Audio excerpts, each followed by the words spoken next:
നിങ്ങൾ used bike വാങ്ങിച്ച് പണി കിട്ടാതിരിക്കാൻ വേണ്ടി ചെയ്യേണ്ട കുറച്ച് കാര്യങ്ങളുണ്ട്. ചേസ് നമ്പരും എൻജിൻ നമ്പരും RC ബുക്കിൽ സെയിം ആണോ എന്നാണ് ശ്രദ്ധിക്കേണ്ടത്. എല്ലാവരും പോയി ബാക്ക് നമ്പർ പ്ലേറ്റ് നോക്കി ഓക്കെ ആണെന്ന് പറഞ്ഞിട്ടാണ് എല്ലാവരും വണ്ടി എടുത്തുകൊണ്ട് പോകണം. അങ്ങനെ ചെയ്യരുത്. ചേസ് നമ്പറിൽ എന്തെങ്കിലും കൊത്തുണ്ടോ അതോ എന്തെങ്കിലും റീപ്ലേസ്മെൻറ്റ് ഉണ്ടോ എന്ന് നിങ്ങൾ ശ്രദ്ധിക്കണം. പിന്നെ എന്തെങ്കിലും ആക്സിഡൻറ്റ് ഉണ്ടോ എന്നും നിങ്ങൾ ശ്രദ്ധിക്കണം. ടാങ്കിൽ എന്തെങ്കിലും തുരുമ്പുണ്ടോ എന്നാണ് മെയിനായിട്ട് ശ്രദ്ധിക്കേണ്ടത്. ഫ്യൂൽ ടാങ്ക് നല്ല രീതിയിൽ ചെക്ക് ചെയ്യണം.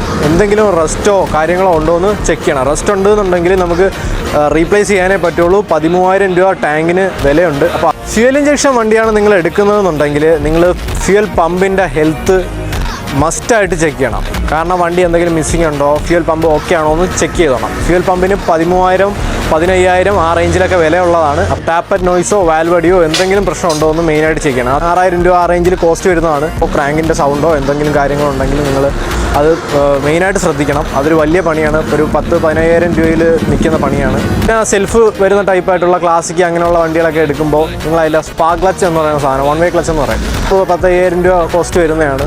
അപ്പോൾ അത് മെയിനായിട്ട് ചെക്ക് ചെയ്യണം. ഇത്രയും കാര്യങ്ങളാണ് മേജറായിട്ട് ചെക്ക് ചെയ്യേണ്ട കാര്യങ്ങൾ.